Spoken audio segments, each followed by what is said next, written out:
Hello, hello.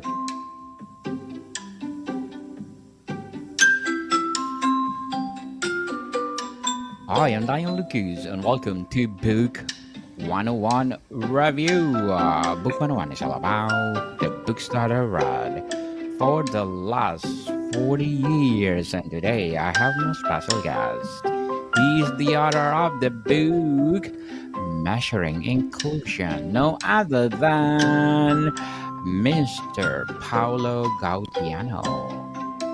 Excellent. Thank you. Welcome to Book 101, Mr. Paolo, and can you please introduce more about yourself? Thank you, Daniel. It's a real pleasure to be here. So my name is Paolo Gaudiano, and I've been working in diversity, equity, and inclusion for about 10 years now. And I came into it from a somewhat unusual angle. For one thing, for those that work in diversity, equity, and inclusion in the United States, it is not very common for a white man who is cisgender, heterosexual, with no disabilities like myself to work in DEI. But also it's the unique way that I came into this space, which had to do with an analytical approach that I had been developing and using for multiple decades by the time I started to do this work. And it's an approach that actually quantifies the link between an individual within a collective, whether it's an organization or a city or an industry or an entire society, and how you connect that individual to the behavior of the system. So in particular, 10 years ago, I saw an opportunity to link how companies treat their employees to the financial outcomes of the company itself. And I embarked on a journey to do the work and then published this book that you're showing right now on measuring inclusion, which really summarizes the work that I've been doing for the last 10 years and provides some guidance on how to do diversity, equity, and inclusion in a way that does not cause backlash and that actually links to how much money companies can make. Mr. Paolo Gaudiano, thank you so much for sharing your book to the world. So, how does inclusion mean in a business or organizational context?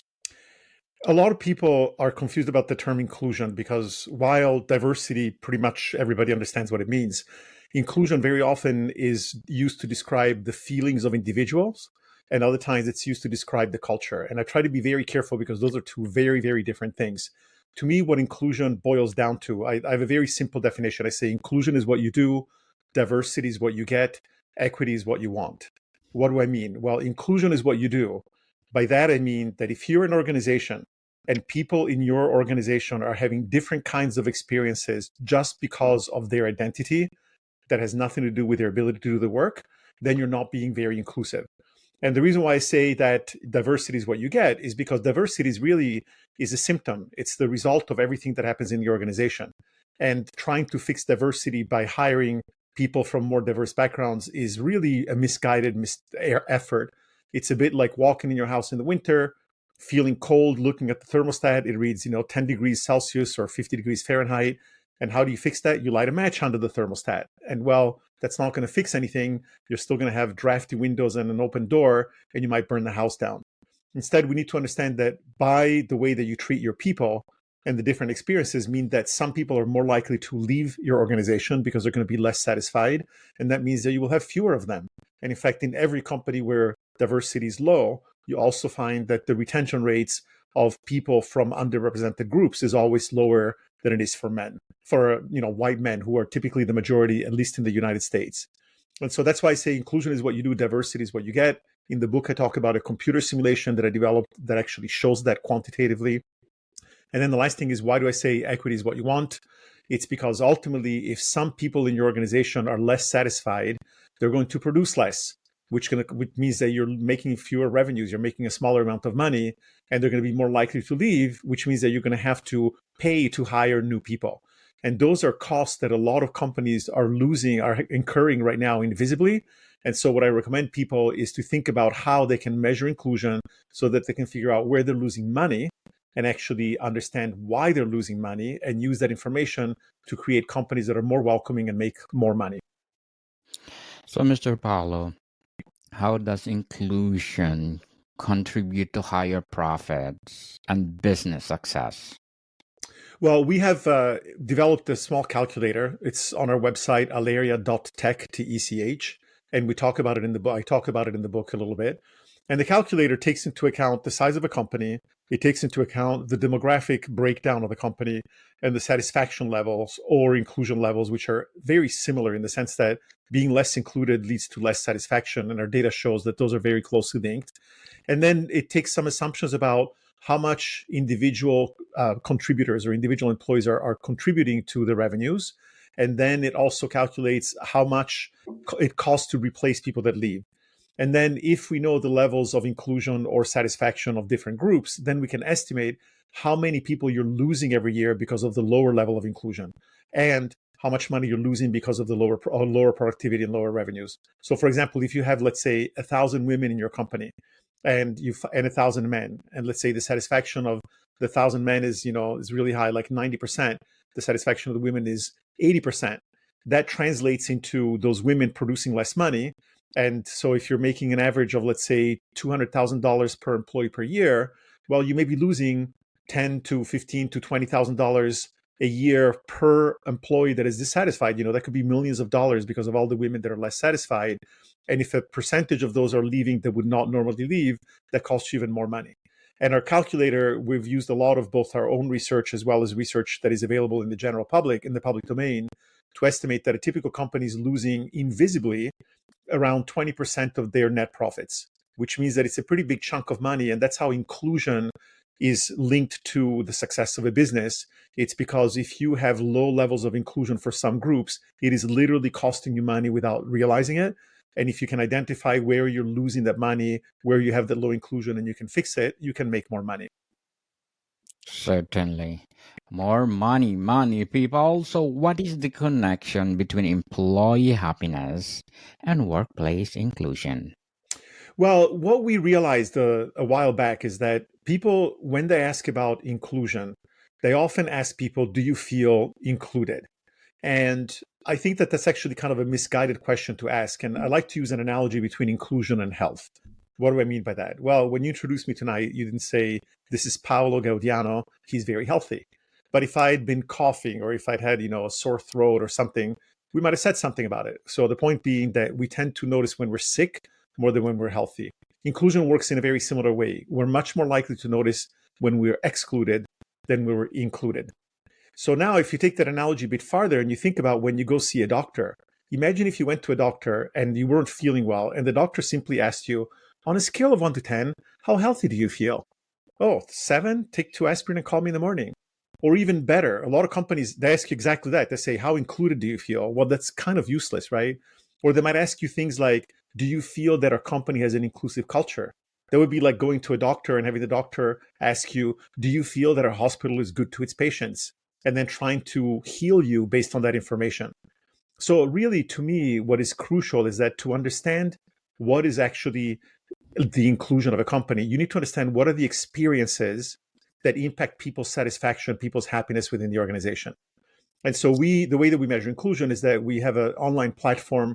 We do workshops where we introduce these ideas. Then we invite people to go to this platform and completely anonymously and untraceably, we ask them to share stories of things that have interfered with their ability to do their work.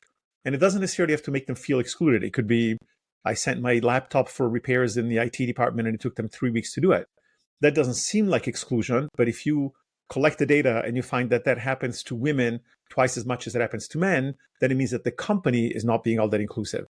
And so we measure inclusion, and what we find is that the way that we define inclusion, or rather the way that we define exclusion, it's events that happen that have to do with your work-life balance, with your access and participation, with your compensation and benefits, with your ability to use your skills, with how you're being respected. We have what we call these experience categories. Those are things that are directly linked to the satisfaction and happiness of employees. And that's how we measure inclusion. So essentially, when we see that a company is not being very inclusive, we see exactly what is happening to people that is causing them to be less happy and therefore less productive and therefore more likely to leave. And therefore the money is going out the window for companies that are having these problems. So, Mr. Paulo, how can organizations measure inclusion beyond surface level diversity? So what I recommend to companies, and I want to be very clear about something, measuring diversity is important, but it should be used the way that a company uses its balance sheet. If you think about how we manage our financial assets, right? We have the balance sheet that tells you overall what is the blend of assets equities, liabilities in the organization, but it doesn't tell us how we got there. It's a snapshot in time. Diversity is the same thing. To me, inclusion is a bit like cash flow. You're measuring the pluses and minuses that are increasing and decreasing the value of your human assets. And so, what I recommend to companies is to really start thinking about both and using one, measuring inclusion by literally finding out what are the specific things, the specific experiences that people have in the workplace. Because once you understand them, you will understand where there are problems that you may need to fix, and you will understand how that impacts your diversity. So, for instance, we find very often that people complain about not being invited to meetings in which decisions are made that impact them. Well, if you find that that happens a lot, let's say that it happens to 100 people in an organization of 1,000 people. Well, if of those 100 people, 70 of them happen to be women, 30 of them happen to be men, you can create a policy that says managers have to keep a spreadsheet and a list of everybody that needs to be invited to our meetings. And we're going to make sure that you're doing that. We're going to actually audit you on a monthly basis or quarterly basis. And if you improve that policy, it will be good for everybody. It will be good for the 70 women and for the 30 men. And so that's what we recommend to people is just like the way that you measure finances, you ask people to submit expense reports, and then those expense reports get rolled up. And at the top level, you get information about your P&L and your balance sheet.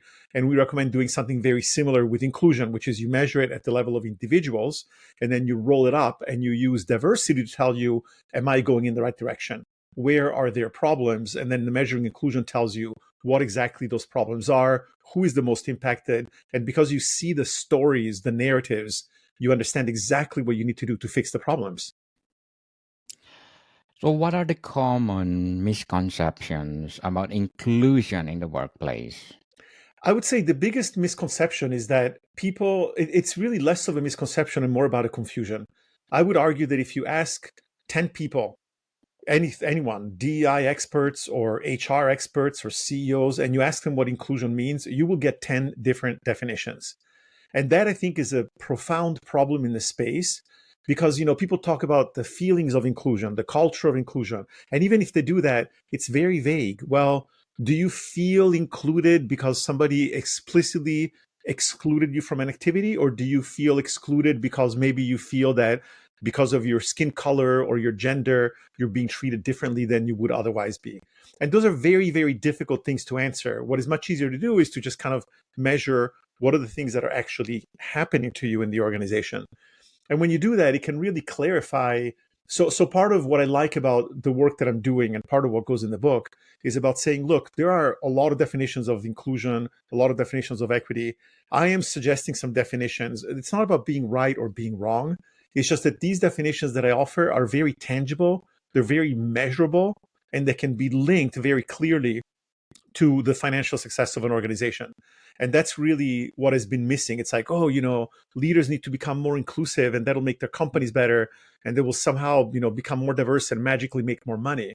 I think that that's been a really big misconception, is that just somehow having diversity in the company will somehow make the company more inclusive, more successful, and make more money, instead of focusing on inclusion, which to me is the root of what is actually happening within the organization that leads to all the other factors like diversity and finance. Very well articulated, Mr. Paolo. Very well said. And what are some key metrics used to measure inclusion in a company? The way that we measure inclusion is, as I mentioned, we invite people to go on a website, and the first thing that they see, and again, we don't ask for email, we don't ask for their name, so it's completely anonymous. We ask them to share a little bit of demographic data and job-related data. And that demographic data depends on where in the world we're doing it, because in some countries you cannot ask certain questions, and we've done this on the global scale. And the work-related data are things like how senior of a level, and do you work remotely or hybrid or in the office? And and also we ask about your level of satisfaction, because we always want to prove that what we measure as inclusion is very closely related to satisfaction. And then what we do is we ask people to share one or more or as many experiences as they want. And each one, think of that as like a little sticky note. You literally write something that happened to you. For example, you might say, I was supposed to get promoted 3 months ago, but my promotion keeps getting delayed. And then we ask you to use, we have these 8 categories that are defined in the platform. And again, there are things like compensation and benefit, career and growth, or respect or recognition for your work. And so you choose 1 or 2 categories. And then we also have what we call sources. And the sources are things like, is it a company policy? Is it your leadership, your management, your peers? So for example, in the example that I gave a moment ago of saying I was supposed to get promoted 3 months ago or 6 months ago and I still have not been promoted, you might classify that as it's an issue of career and growth. And you might say that the source is your manager. When we collect that data from a lot of people, we now have a combination of some identity data, but more importantly, we have quantitative data about which categories are the ones where we see the biggest number of issues and which sources are the ones that are causing the most issues.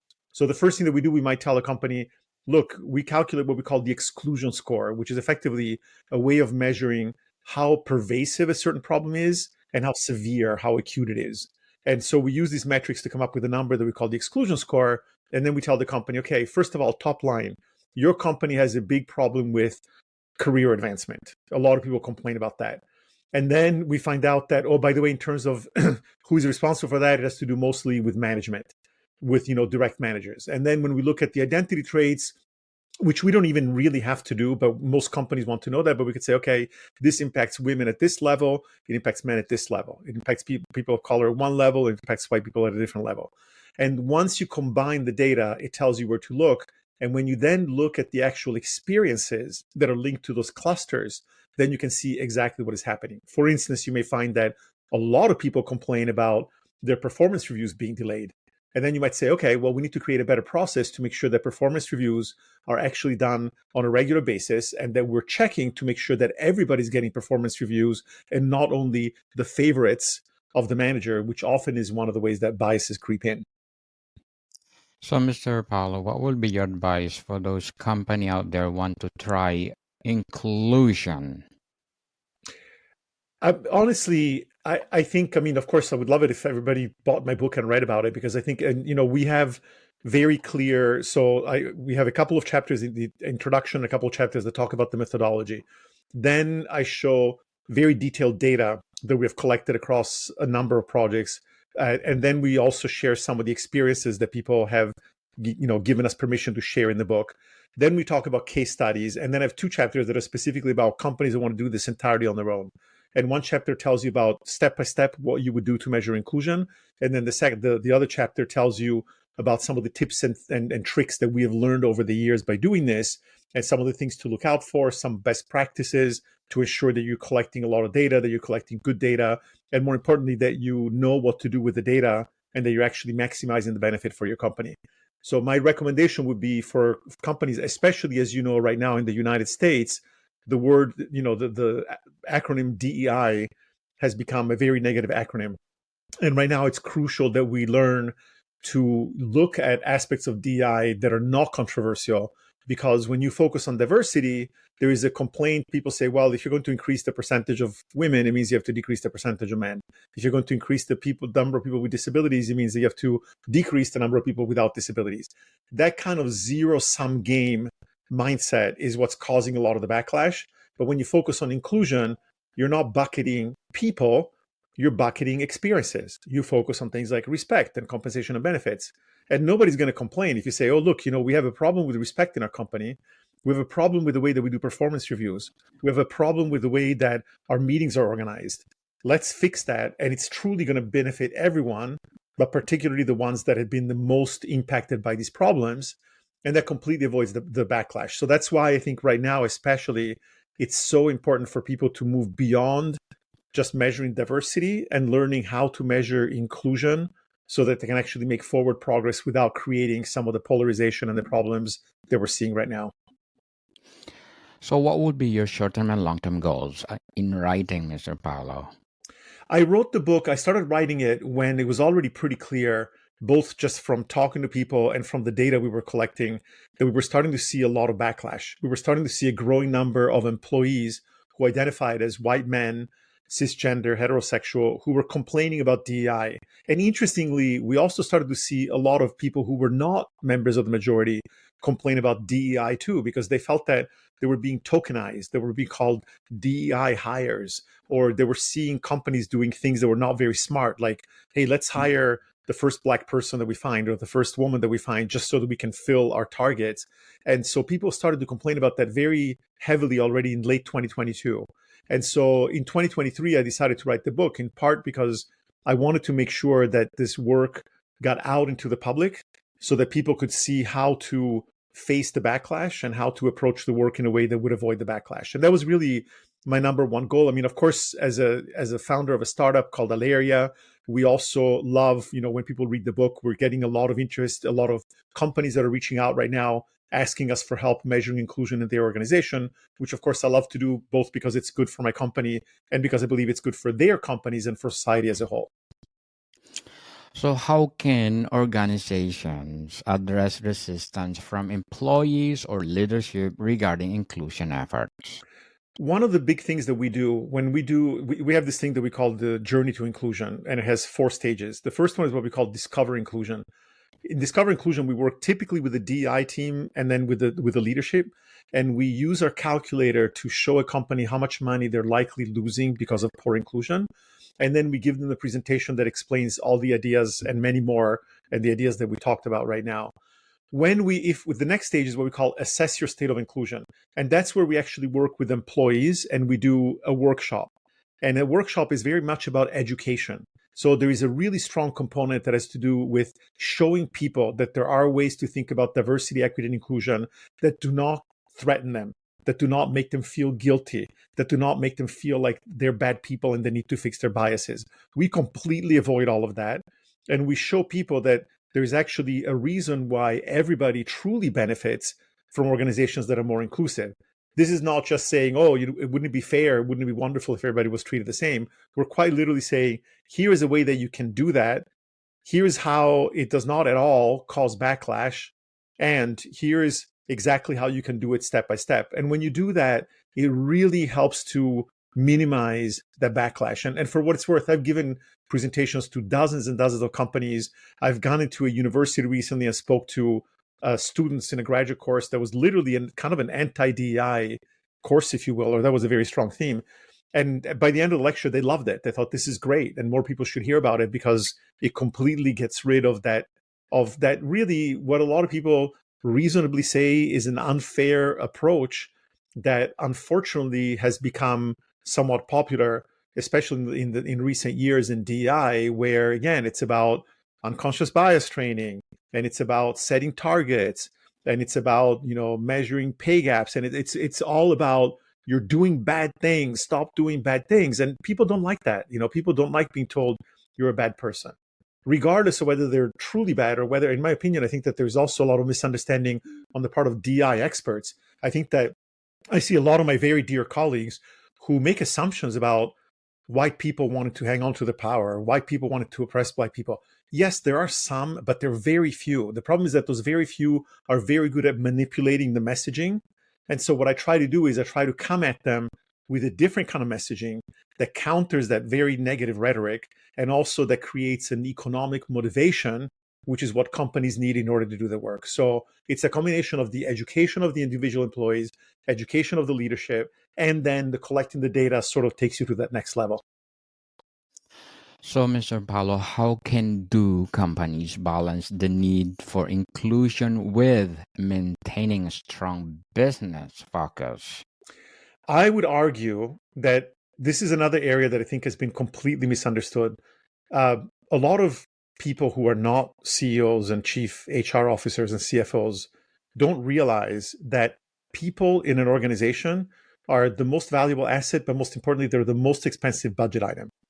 So what I do not understand is how leaders who use platforms or tools to optimize their portfolios of assets, whether it's financial assets, marketing assets, product assets, inventory assets, we have tools that help us to figure out how diversifying those assets yields better results. When it comes to our people, there are no tools that do that. And unfortunately, employees for a company only appear as liabilities on the balance sheet. They're only a pillar as a cost.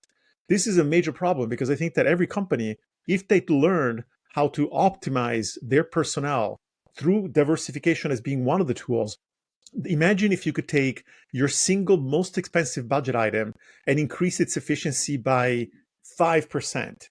So I challenge anyone out there that runs a company today. How much money would that make your organization if you simply took your existing organization and you improved its efficiency by 5% by being more inclusive, which ensures that you have a more diversified workforce?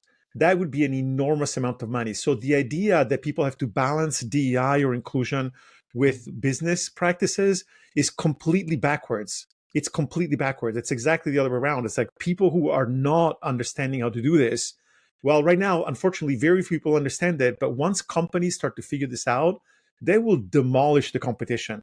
Because if they can get more efficiency out of their most valuable asset and most expensive budget item, they will get an unfair competitive advantage and will absolutely demolish the competition. So my hope is that part of my work is to make them understand that and make them motivated economically to recognize that inclusion has to be a key part of their strategy and not a nice to have just to make people happy. Yes, definitely. So to wrap up our discussion for tonight, Mr. Paolo, what are some success stories of businesses that have effectively measured and improved inclusion? Well, we have in the book, I have one chapter on case studies and I include 5 different organizations. They range from a startup that was only about 50 people when we first worked with them, all the way to a global pharmaceutical company, AstraZeneca. And I talk about what we did for all of these organizations. And interestingly, we find that in the smaller organizations, it's just because they're more nimble, it was a lot faster. They were able to go through multiple cycles of measuring inclusion, identifying a problem, fixing the problem, then measuring again, identifying the next problem, etc. The larger organizations move more slowly, but I can tell you that we have a number of clients that are repeat clients that came to us, measured inclusion, found some problems, fixed those problems, and then decided that they wanted to come back and work with us again to measure inclusion further. We're now starting to do something that we should have done before. I wish we'd thought about it before, but now that we have the calculator, one of the things that we realize is how crucial it is to link to finance. And so we are starting to work with organizations where at the outset of a project, we track a number of metrics, financial metrics, but also performance metrics that have to do with personnel, such as retention rates, promotion rates, and things of that sort. And then our goal is to start actually collecting data over the years to say, okay, you did this. We knew that this problem cost you X dollars, and now we're going to measure it again a year later, and we're going to see how your metrics have changed. We're going to see how much money you actually saved. So for the time being, the evidence is more companies that are very happy with the work, that they see a measurable and tangible change in people's attitudes. And now we're working on actually collecting enough data over time to be able to put metrics to it and say, here's how much money companies have saved over the last 5 years or 2 years or 3 years by measuring inclusion and taking care of problems that way. Mr. Paolo Gaudiano, thank you so much for sharing your book to the world. And we are looking forward for more empowering books like this. So can you please invite our listeners to support your book? Thank you, Daniel, Mr. Lucas. It's been a real pleasure, and I do hope that listeners will enjoy my book. You can find it in any of the online sellers, and you can find my website at alaria.tech, and I look forward to any questions, anybody that wants to reach out on LinkedIn. I'd be more than happy to connect. Yes, people, let's support Mr. Paolo Gaudiano, because if you support him, more empowering books like this to come. So, Mr. Paolo, thank you for your time. Thank you. Really appreciate it. More to come, people. See you soon.